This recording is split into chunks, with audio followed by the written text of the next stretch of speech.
காவேரியோட acting ரொம்பவே சூப்பரா இருக்கு அப்படின்னு நீங்க நினைச்சீங்கன்னா இந்த வீடியோக்கு மறக்காம ஒரு லைக் போட்டு தெரிவிங்க. காவேரி வந்து வீட்டுக்கு போனதுக்கு அப்புறம் விஜய்க்கு கால் பண்ணிட்டு, ஏங்க நான் இப்பதான் வீட்டுக்கு வந்தேன், நீங்க என்ன பண்றீங்க அப்படின்னு சொல்லி கேட்டுட்டு இருக்கும் போது விஜய் வந்துட்டு ரொம்பவே ஃபீல் பண்ணிட்டு, காவேரி நீ இல்லாம எனக்கு ஒரு மாதிரி இருக்கு, இன்னும் கொஞ்ச நாள் தாங்க, அட்ஜஸ்ட் பண்ணி இருங்க, எப்படியும் எங்க அம்மாவை சமாதானப்படுத்தி நான் உங்களோடவே வந்துருவேன், அதுக்கப்புறம் நம்ம ரெண்டு பேரும் சேர்ந்து ஜாலியா நம்ம லைஃபை ஓட்டலாம். சரி காவேரி, டாக்டர் வந்து உன்கிட்ட என்ன சொல்லியிருக்காங்க? நல்லா சாப்பிட சொல்லியிருக்காங்க, அதே மாதிரி ஹெல்த்தி ஃபுட்டா எடுத்துக்க சொல்லியிருக்காங்க. நீ வந்து உன் உடம்ப பார்த்துட்டு ரெஸ்ட்ல தான் இருக்கணும், சரியா? சரிங்க, நான் வந்து வரும்போது வெண்ணிலா இருக்கிற ஹாஸ்பிட்டலுக்கு போயிட்டு பார்த்துட்டு தாங்க வந்தேன். வெண்ணிலாவை பார்த்தனா பார்க்கவே ரொம்பவே பாவமா இருக்கு. ஏன் காவேரி, அந்த பசுபதி நம்ம கண்ணில் சிக்கவே மாட்டிக்கிறாங்களே, இப்போ என்னதான் பண்றதுன்னு எனக்கு ஒண்ணுமே புரியல. எத்தனை நாளைக்கு தான் நானும் இப்படியே தலைமறைவா இருக்காதுன்னு தெரியல. ஆனா ஒண்ணு, நான் வந்து முடிவு பண்ணிட்டேன், இதுக்கு மேல நான் வந்து தலைமறைவா இருக்க போறதில்ல.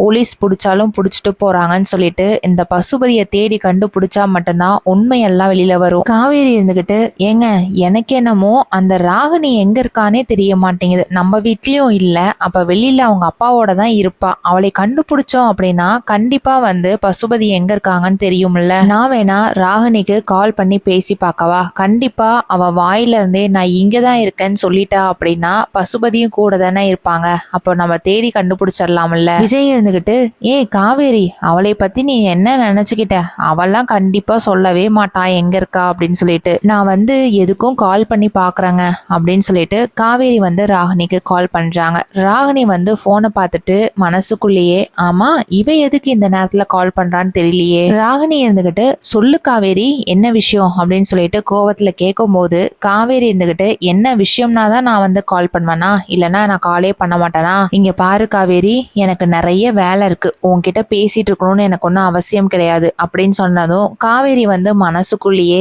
இவ இப்படி பேசுறாளே, எங்க இருப்பான்னு சொல்லிட்டு கண்டிப்பா சொல்லுவாளா சொல்ல மாட்டாளானே தெரியல அப்படின்ற மாதிரி நினைச்சிட்டு காவேரி இருந்துகிட்டு, எங்க இருக்க ராகினி, உங்க அப்பா கூட தான் இருக்கிறியா அப்படின்னு சொல்லி கேட்கும் போது ராகினி வந்து மனசுக்குள்ளேயே, ஓ நீ எதனாலதான் கால் பண்ணியா, இல்லைன்னா எனக்கு காலே பண்ணிருக்க மாட்டியாச்சே, ஏன் காவேரி இதெல்லாம் கேக்குற அப்படின்னு சொல்லி கேட்கும் போது காவேரி இருந்துகிட்டு, அதெல்லாம் ஒண்ணும் இல்ல, நான் சும்மா தான் கேட்டேன் அப்படின்னு சொல்றாங்க. ராகினி வந்து மனசுக்குள்ளேயே, எனக்கு தெரியும் நீ என்ன வேலைக்காக எனக்கு கால் பண்ணன்னு சொல்லிட்டு, இங்க பாரு நானே எங்க அப்பா கூடலாம் இல்ல, எங்க அப்பாவை பார்த்தே ரொம்ப நாள் ஆச்சு அப்படின்னு சொன்னதும் காவேரி வந்துட்டு, ஓ அப்படியா, அப்ப நீ உங்க அப்பா கூட இல்ல, தனியா தான் இருக்கிறாளாட்டு இருக்குது அப்படின்ற மாதிரி நினைச்சிட்டு, சரி ராகினி அப்போ உன் வேலையை பாரு அப்படின்னு சொல்லிட்டு போனை கட் பண்ணிடுறாங்க. ராகினி வந்து பசுபதி கிட்ட போயிட்டு, அப்பா அப்பா இப்பதான்ப்பா கொஞ்ச நேரத்துக்கு முன்னாடி காவேரி வந்து எனக்கு கால் பண்ணாலா, எங்க இருக்க என்னன்னு சொல்லிட்டு விசாரிக்கிறாப்பா, நம்ம எங்க இருக்கோம் தயவு செய்து சொல்லாத, அப்படி மட்டும் அவங்களுக்கு தெரிஞ்சது வீடே தேடி வந்து என்னை போட்டு அடி அடின்னு அடிச்சிருவான் அந்த விஜய். ஐயோ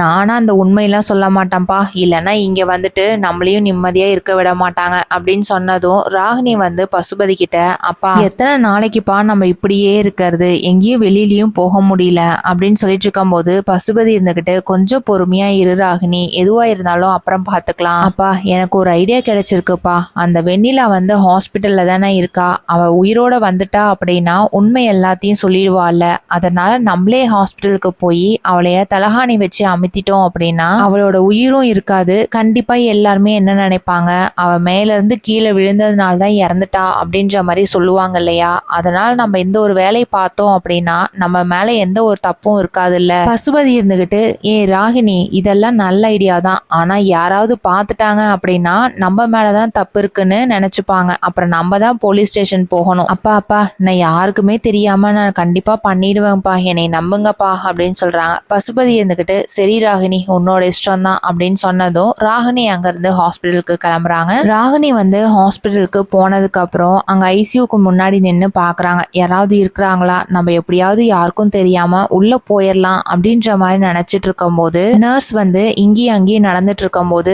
ராகினி கிட்ட போயிட்டு, மேடம் உங்களுக்கு யாரு வேணும் அப்படின்னு சொல்லி கேக்குறாங்க. எனக்கு வெண்ணிலாவை வெண்ணிலாவை பார்க்கணும் மேடம் அப்படின்னு சொல்லும்போது, இங்க பாருங்க மேடம், வெண்ணிலா வந்து ஐசியூல இருக்காங்க, யாருமே வந்து அலோடு கிடையாது, அதனால நீங்க வெளியில இருந்தே பாருங்க அப்படின்னு சொல்லிடுறாங்க. இதை கேட்டு ராகினி வந்து பயங்கரமா டென்ஷன் ஆயிட்டு, இந்த நர்ஸ்லாம் இல்லாதப்ப நம்ம யாருக்கும் தெரியாம உள்ள போயிடலாம். அந்த டைம்ல விஜயோட ஆபீஸ் ஸ்டாஃப் வந்துட்டு ராகினி நிக்கிறத பார்த்துட்டு பயங்கரமா அதிர்ச்சி ஆகுறாங்க. ஆமா, இவங்க என்னத்துக்கு இங்க வந்தாங்கன்னு தெரியலையே, ராகினி மேடம் வந்து இங்க இருக்காங்க அப்படின்னா கண்டிப்பா பசுபதியும் கூட தானே வந்திருக்கணும். ஆனா பசுபதி இல்லையே, நம்ம எதுக்கும் விஜய் சாருக்கு கால் பண்ணி பேசுவோம் அப்படின்னு சொல்லிட்டு விஜய்க்கு கால் பண்றாங்க. சார் சார், இங்க ராகினி வந்திருக்காங்க ஹாஸ்பிட்டலுக்கு, வெண்ணிலாவை பார்க்கணும்னு சொல்லிட்டு வெளியே நின்றுட்டு இருக்காங்க சார், எதுக்கு வந்தாங்கன்னு தெரியல, ஆனா பசுபதியும் கூட வரல சார், நான் எல்லா இடத்துலயும் செக் பண்ணி பார்த்துட்டேன். இதை கேட்டதும் விஜய் இருந்துகிட்டு, அப்போ நீங்க அங்கேயே இருங்க, நான் இப்போ உடனே கிளம்பி ஹாஸ்பிட்டலுக்கு வந்துறேன் அப்படின்னு சொல்லிட்டு விஜய் அங்க இருந்து கிளம்புறாங்க. விஜய் வந்து ஹாஸ்பிட்டலுக்கு போயிட்டு இருக்கும் போது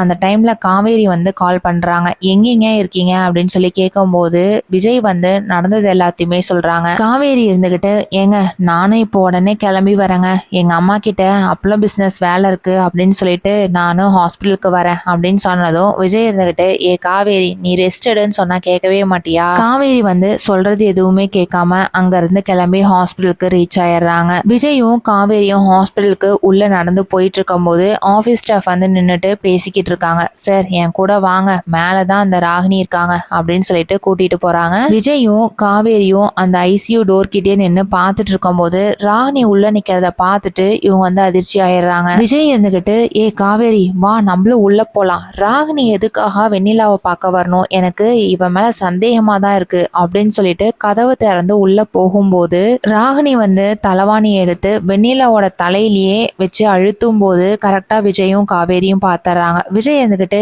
ஏ ராகினி நீ என்ன பண்ணிட்டு இருக்க? காவேரி வந்து ராகினி கையை பிடிச்சிட்டு, ஏ ராகினி நீ என்ன பண்ணிட்டு இருக்கன்னு தெரிஞ்சுதான் பண்ணிக்கிட்டு இருக்கியா அப்படின்னு சொன்னதும் ராகினி வந்து மனசுக்குள்ளேயே, அச்சச்சோ இவங்க வேற வந்துட்டாங்களா, இப்ப இது நடக்கவே நடக்காது போல. விஜய் வந்து ராகினி கிட்ட, என்ன ராகினி, வெண்ணிலாவை ஒரடியா கொலை பண்ணிடலான்னு முடிவு பண்ணிட்டீங்களா? ஏற்கனவே உங்க அப்பா தான் மொட்டை மாடியில இருந்து கீழே தள்ளி விட்டாரு, இப்ப இந்த உயிரையும் போகிறதுக்காக நீ தலகாணி வச்சு அமுக்க பாக்குறியா?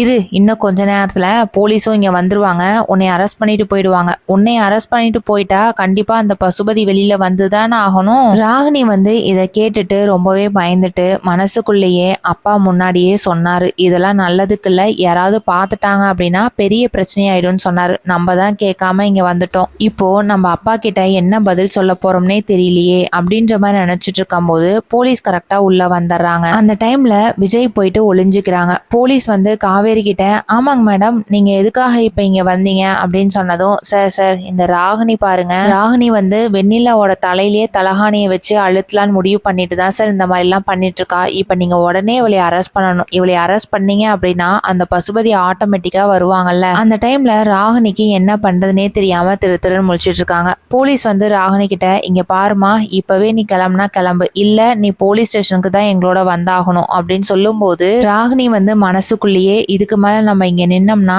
நல்லதுக்கு இல்ல, இப்பவே நம்ம கிளம்பி வீட்டுக்கே போயிடலாம் அப்படின்னு சொல்லிட்டு அங்க இருந்து கிளம்பிடுறாங்க. ராகினி வீட்டுக்கு போயிட்டு பசுபதி கிட்ட நடந்தது எல்லாத்தையுமே சொல்றாங்க. பசுபதி வந்து ராகினியை பிடிச்சி பயங்கரமா திட்டிட்டு இருக்காங்க. பசுபதிய போலீஸ் வந்து அரெஸ்ட் பண்ணுவாங்களா இல்ல விஜய வந்து அரெஸ்ட் பண்ணுவாங்களா என்னங்கறத வெயிட் பண்ணி பார்க்கலாம். நம்ம சேனலை பிடிச்சிருந்தா சப்ஸ்கிரைப் பண்ணிக்கோங்க. தேங்க்யூ.